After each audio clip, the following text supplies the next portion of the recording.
Adventures in Teen Bodybuilding. Q&A of the day. We started working out at 14 with our dad. That was the age limit for going to the gym, so we waited with bated breath until we were 14 so we could start going to the gym for the first time. We weren't really that regular. It was more like just such a new experience. We were having fun, just learning how everything worked. We started to get serious at 18. We got really serious when Brandon turned 19 because we had the idea, hey, before you hit 20, I already had, we thought you should enter a teen bodybuilding contest before you get into the adult division. So we concocted that plan, and basically over the course of the next, what was it? 8 months or so? 8 months, we just got Brandon ready. I mean, we did all the research we could.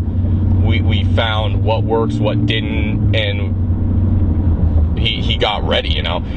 We found out what didn't work because, so the whole point is gain as much muscle as possible, as much weight as possible. So basically, the classic bulking phase, then the cutting phase, getting ready for competitions. I was going to do 4 months bulking, then 4 months cutting, or 3 months cutting, depending, 4 to 5 months bulking.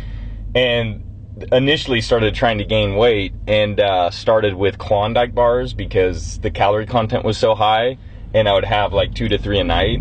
And the reason being is that we thought calories were calories. You get the calories in, bunch of calories. Well, I thought calories were calories at that point. So I was like, well, I can get as much calories as possible. I can get like 600 to 700 calories in these Klondike bars right before bed, and that way I'll gain as much weight as possible.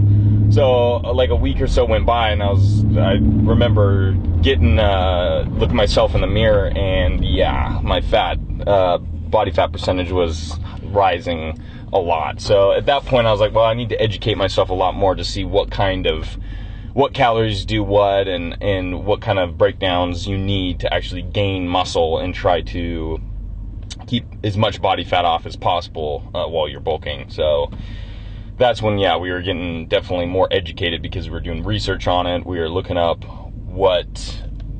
how many calories you need for your specific body type, 6'2". At that point it was like 175, 180 or something. So yeah, that's definitely, education was a priority at that point. And that's the whole thing. The more you're in any environment, the more you learn. It's like they say, you're going to become an expert at anything if you spend 10 years or 10,000 hours.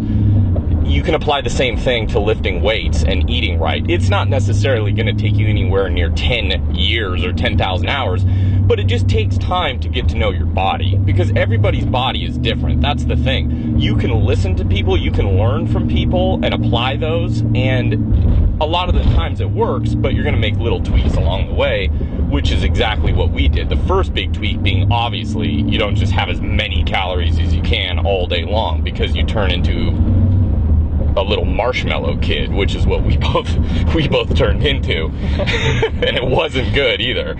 So then we went the other extreme. We're like, well, it's been 4 months, time to start cutting down. So Brandon basically, up until that point, the big no carb thing was the huge phase. So we're like, shit, let's just do that. No carbs for 4 months. No carbs, like no basically carbs. Getting in ketosis as much as possible. Exactly. At that point, I didn't even know what ketosis was or the dangers behind it. So yeah, so he spent the next 4 months having like, what, 10, 20 carbs a day? Yeah. And he got shredded for sure. Yeah, it worked. Exactly. So point being, it worked. No, not knowing the dangers it could have presented. Yeah. But that was another how much muscle mass you can actually keep. While you're cutting, you can still have carbohydrates, obviously, and that's going to help you keep the hard gains, the hard muscle that you earned on your bulking phase.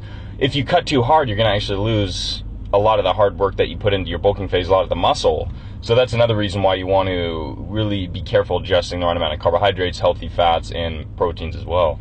And that's what I've learned. You can get into a depressed state when you're constantly in the middle of either bulking or cutting. That's the shittiest place to be, man. down. I mean, oh, now I'm looking a little too small, I need to bulk up. Oh, now I'm looking a little too chubby, I need to cut down. You just got to stick with one thing. Consistency. One thing. Exactly. Hey, if you're going to cut down, you're going to get a little smaller. Don't get freaked out. Don't be like, oh God, I'm getting tiny again. My shirts don't fit as tight. I got to start bulking. You'll be in that middle phase all the time. You'll be that one guy who looks decent in a t-shirt and then he takes it off and you've got the chub, you know what I mean? You're just like the marshmallow. Exactly, the marshmallow kid. So as far as teen bodybuilding goes, I would definitely highly recommend it. Your hormones are higher. The pressure that you put on the muscles and obviously the bones is only going to secrete more calcium and build up, and everything. Your bones get stronger, you get stronger, your muscles. It's not going to stunt your growth. And starting early is perfect because you build a great foundation for years to come. So as you age, all it's going to do is you're going to have denser muscles, you're going to have denser bones. As long as you keep the proper nutrition, the right amount of sleep, that's going to be the most important thing. So teen bodybuilding, or even just teen working out in your teens, I would highly recommend.